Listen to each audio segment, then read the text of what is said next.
The plan is in motion to get New York's theater community vaccinated and safe so we can get Broadway back in business. In the meantime, though, we're still here telling the stories of some of our favorite stars. Paul is here with another one of our favorite Broadway couples in quarantine. Rob McClure and Maggie Lakis are celebrating a decade of marriage, raising their little girl, and still finding new ways to keep fans entertained during the shutdown. This month, they're starring in a drive-in theatrical production of Treasure Island. You were both gearing up for Rob to become the busiest man in show business. You started performances of Mrs. Doubtfire. This would have been the biggest undertaking of your career. And then suddenly, no, you just get this beautiful time together as a family. I didn't know what to think of it because we didn't know how long it was going to be. In a way, it was kind of like easing into this year because at first it was it 2 weeks that they said? Yeah. And then it's like, okay, a month.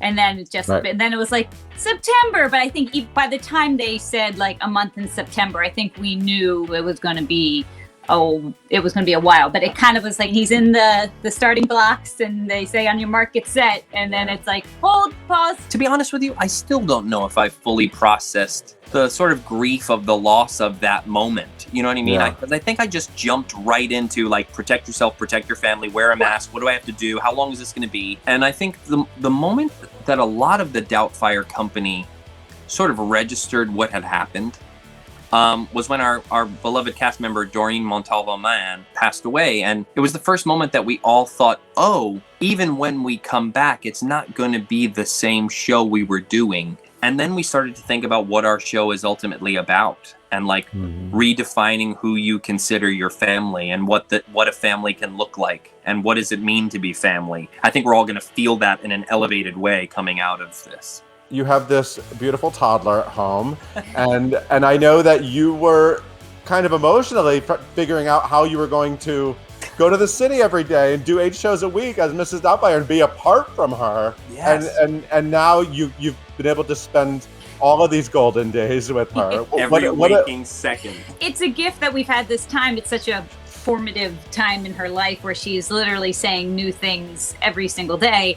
But then at the same time, it's like, you can't bring her to a museum. And even like at the playground, you know, most of the parents are pretty good and the kids are pretty good, but it's weird to not really be like, go in there and play with those strangers. You know, you're Right. kind of pull her back from people. So And I think a lot of parents are going through that in this time where they have like kids who are going through developmental times, and other kids are things you don't get too close to.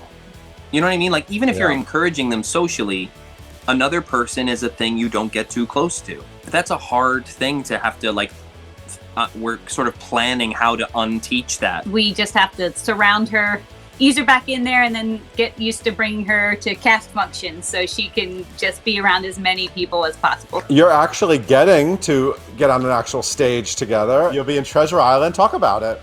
We both love Treasure Island and that story and Come on, it's pirates. It's yeah. great. It's fun. So finally, Resounding, this amazing company that Steve Wargo founded, they finally reached out and were like, we have a venue, Real Park, and it can be socially distanced, it can be safely done, and it will be a live in-person performance. And I think both of us were like, when? Yeah, absolutely. When is it? We're there. We'll get a babysitter. When is it? We're there.